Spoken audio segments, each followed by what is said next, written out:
Hello everyone and welcome back to the Quantum Realm. This will be the second Camponotus Decipiens update, and here we pick up about 2 weeks after the first update. So the ants have been growing at a steady pace, accepting more food and more sugars. At this point, I'm feeding them every 2 to 3 days. In present days, I've slowed down because I've been out hunting for queen ants for the past 2 weeks, but I offer them a variety of foods they like. With time, you'll figure out what your colony likes and doesn't like, but for these girls, it's crickets and fruit flies. I've been switching between the two every few weeks, and I'll throw in a dubia every now and then just to give them something different.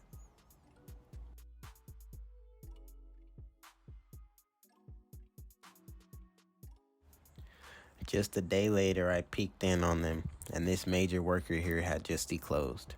In this process, the worker ants bite open the cocoon, exposing the worker inside, and begin pulling the worker out of the cocoon.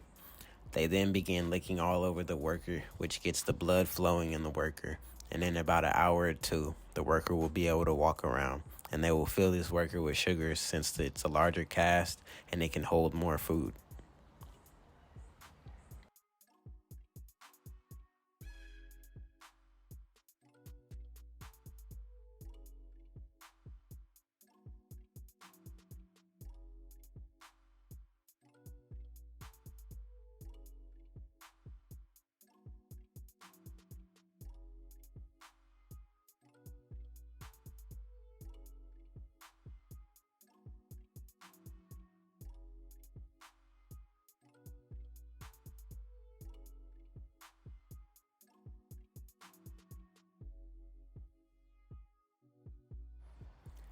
Here's the major worker a few hours later, slightly darker and being filled with sugars.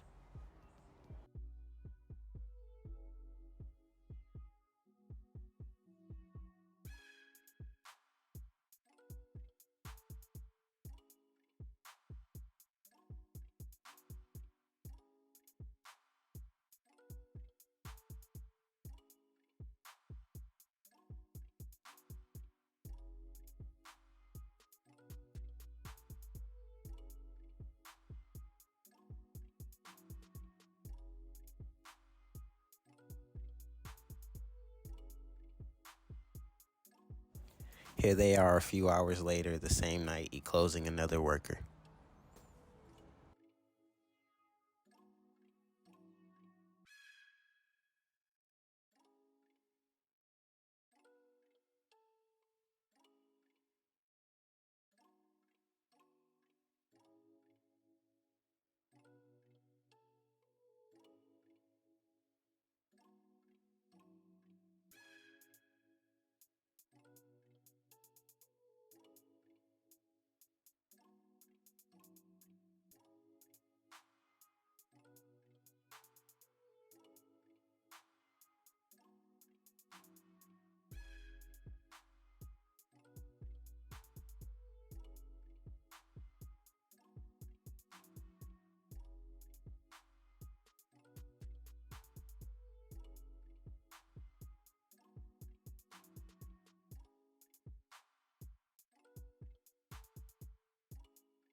A few days later, I offered them pink sugar water with fresh crickets, and I've caught the queen here in her physigastric state, meaning she is about to lay another batch of eggs. I've only seen her laying eggs one time since I caught her, but I've never been able to catch her while recording. But soon, you'll see a new clutch of eggs, and she'll repeat this every time she lays a new batch of eggs. Her egg batches are starting to get larger as well.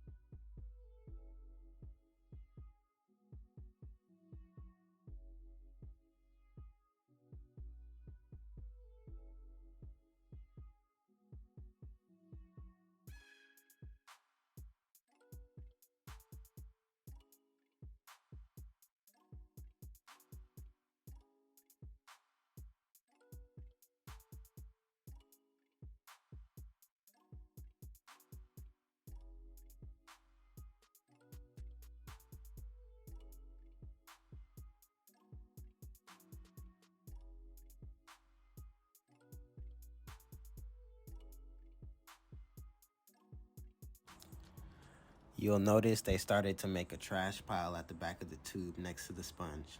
And that's a mold hazard, and we don't want that. So along with the trash pile, plus workers picking at the cotton, plus workers running out of the tube every time I try to feed them, I decided now is the best time for a new nest. I ordered this nest from Underground City. They have a lot of great ant products for reasonable prices. The owner, Tommy, is a great guy, and no, this isn't a sponsor. Just a great place to shop for ant keepers. This box came with red film to block out the light from the nest since ants cannot see red light.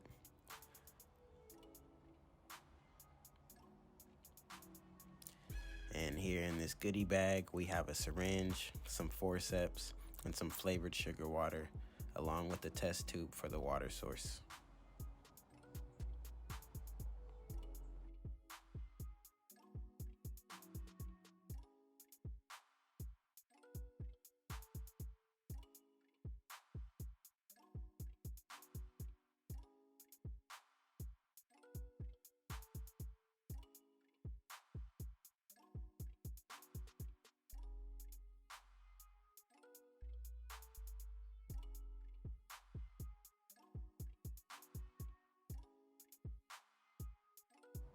And the sugar water also came with a feeding dish and some hard sugar, which I'm not sure I'll use.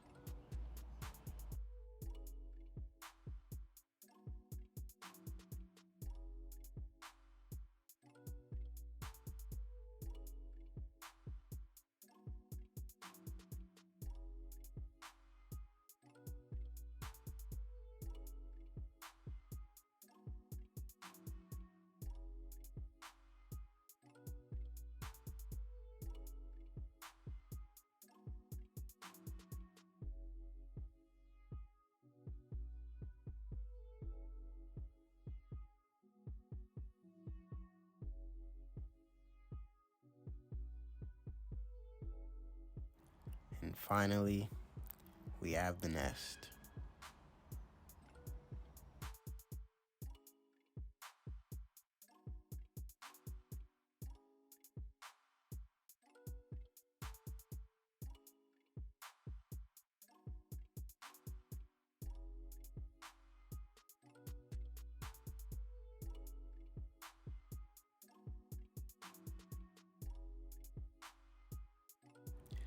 This piece here was designed to be a trash area for the ants that could connect to the outworld. Currently, I didn't use this because of space, but I plan to get a desk for my room so that I can put all my ant colonies out across the desk so that they will have space for it, to see if the ants will actually treat this as a trash pile area. If they did, that would make cleaning a lot easier.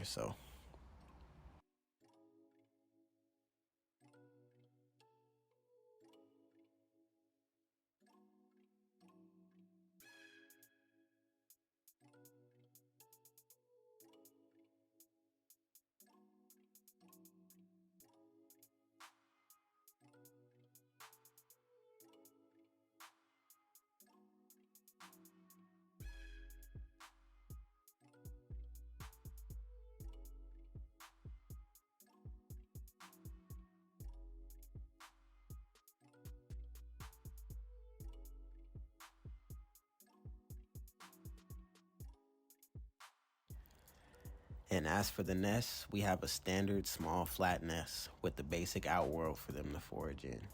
These nests are expandable with all the other nests on Underground City's page, so if you wanted to not have to move your ants every time you got a new nest, you could just buy a new nest and connect it here, expanding their territory. The middle section of the nest portion serves as hydration. The water put into the back of the nest wicks through the back port and gives the ants water as well as humidity. The outworld lid comes as a two-part. The smaller circle is removable in order to not disturb the colony with too much vibration. And then, as well as that, the whole top part of the lid can come off as well.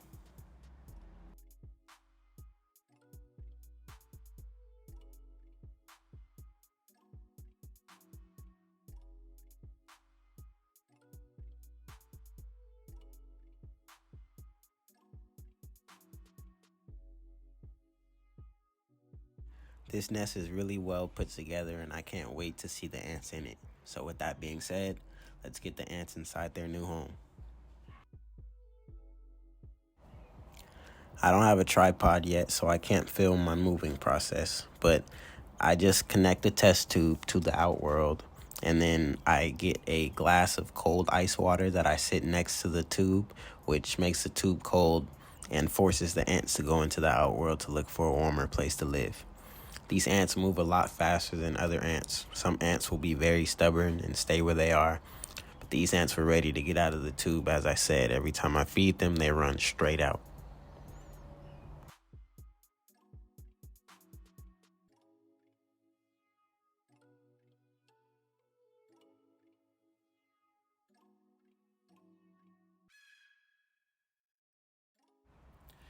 Once there were only a few ants left in the tube, I unplugged it and I manually put the rest of the ants in the outworld. And now with all of the ants inside, they have started moving into the nest, and the activity in the nest is slowly growing as workers discover it and move brood inside.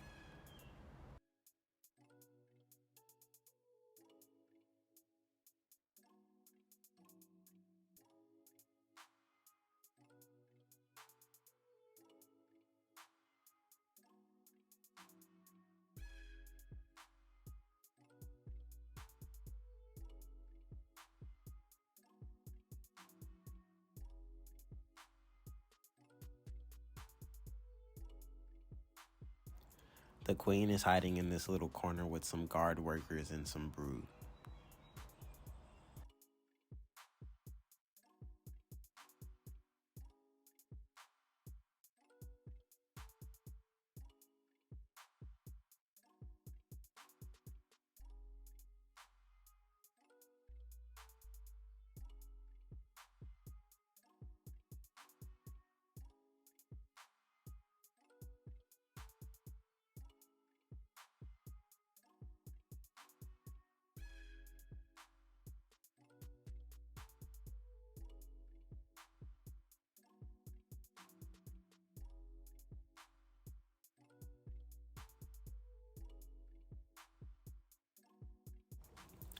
Now that all the workers had gotten the brood into the nest, and most workers were in the nest as well, they prepared for the most important move of the night.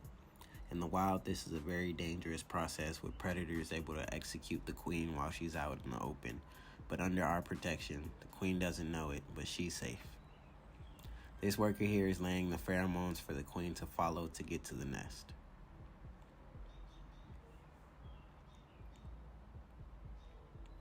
As she takes that brood into the nest, more and more ants will start to lay that pheromone for the queen to recognize and follow to the nest.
Here we are, 2 days later after letting them settle in. I gave them some crickets, and right away workers were coming out to eat their first meal in the new nest.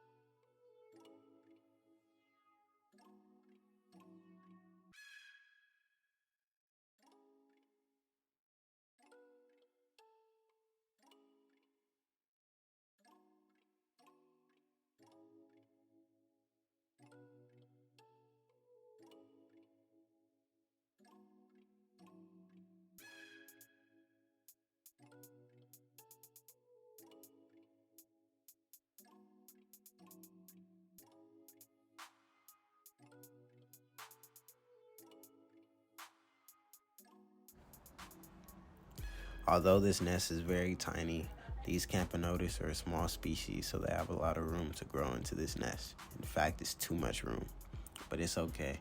I believe the rated growth of these girls with constant feedings will make up for that. In present day of editing this, being April 17th, the queen has laid 2 brand new batches of eggs, so she's definitely responding to the new space.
With that being said, that's all for this update, guys. I hope you guys enjoyed it. Stay tuned for the next one, and have a good day.